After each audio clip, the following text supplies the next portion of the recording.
Hey everyone, it's me Goose, here to talk about everyone's favorite company, Nintendo. Where the fuck did that end go, Nintendo? What if someone just picked it up off the streets and sold it on eBay?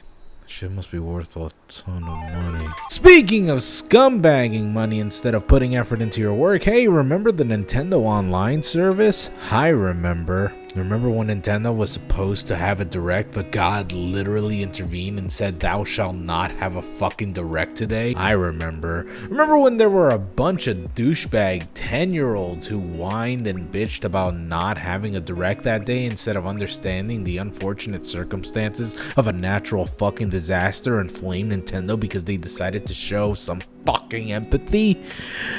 I remember. Entitled assholes aside, I should note that mostly everyone who commented on Nintendo's announcement of the delay was pretty much understandable and kind. I know I shouldn't put the spotlight on these scumbags, but I couldn't help myself. These fuckers deserve to be poked fun at, because it's funny. Anyways, I gotta talk to you all about something that's been really itching my brain for a while, and that's the fucking Nintendo Online service, which is the most meh thing Nintendo has advertised so far. But now that we're approaching closer to the online service actually being a real thing, I'm starting to turn these feelings from meh to wow, this is incredibly underwhelming, and it's probably a scam at this point. So if you're living in the dark and totally unaware of Nintendo's bold new venture into paid services, then let me inform you real quick. Essentially, if you're the owner of a Nintendo Switch, you've probably been enjoying a full year and a half of free online services. You can play games such as Splatoon 2, Mario Kart 8 Deluxe, Fortnite, Mario Tennis, Rocket League, Minecraft, and all those good old fun games online for free.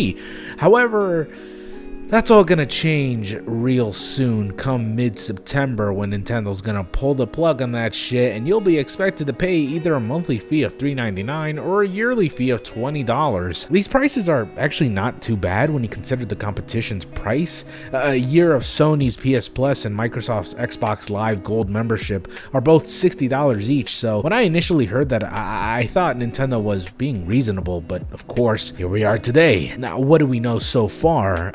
Well, other than the fact that it being, I don't know, an online service that allows you to play online, even though we've had that for a couple of fucking months now, we also know that we got 30 NES games. Woo! I'm sorry, I know people are gonna get mad at me for saying this, but who fucking cares about the NES?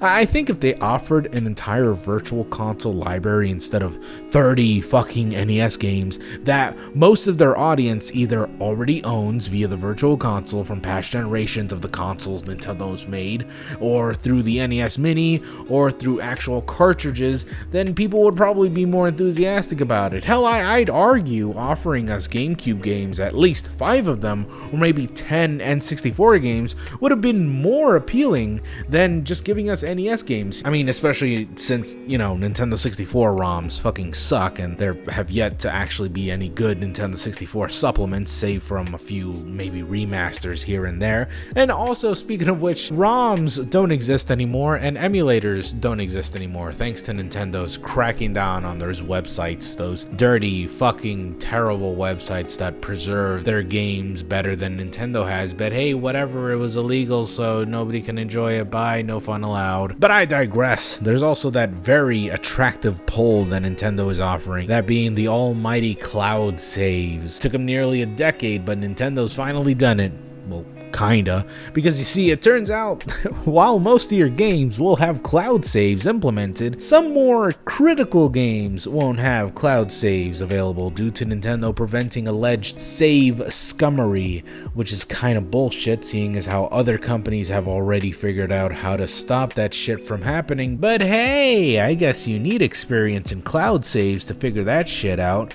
Experience other companies already have. It's almost as if Nintendo's behind the times. Okay, so now what? We're essentially paying for a service to allow us to play online, which is kind of shitty.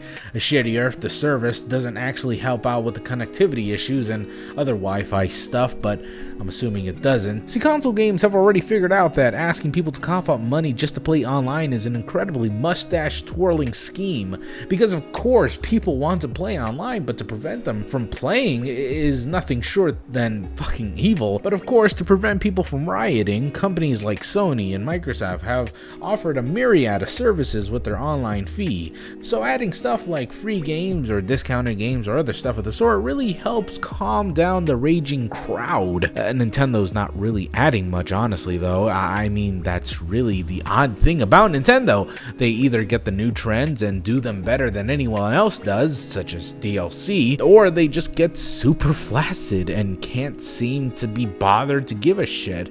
I mean, I really want to believe they're hiding something up their sleeves with this online service thing, but I get increasingly worried every September day that passes by and literally zero info is shared about their still mysterious online service. They're literally launching this thing in a couple of days, and we still don't know anything about it or even the launch date of the thing. How crazy is that? It's like they're shy or embarrassed to present us this potential flop. I mean, I don't know. I think it's a massive misstep on Nintendo's part. It almost seems like they want to be part of the gang, like they're imitating the big boys because now they finally made a console that didn't fucking fail on arrival, yet this service is, if mistreated or done incorrectly, could potentially harm their consumers' trust. If they can't properly handle the online services, then it could just be the Switch's doom. But hey, kudos to Nintendo for showing that they still have a heart by canceling their Direct due to the earthquakes over at Hokkaido. They really would have benefited from showing us the Direct that day, and they could have brought back some consumer interest in the Switch, but hey, deciding to delay it because of a tragedy that hit literally close to home is, you know, pretty sweet. It shows that they still have a heart and they still care about the people around their society. So that's cool. I just hope that whenever they do decide to present the Direct, if at all, they'll prove us all wrong, and hopefully the online services won't actually be a fucking disaster.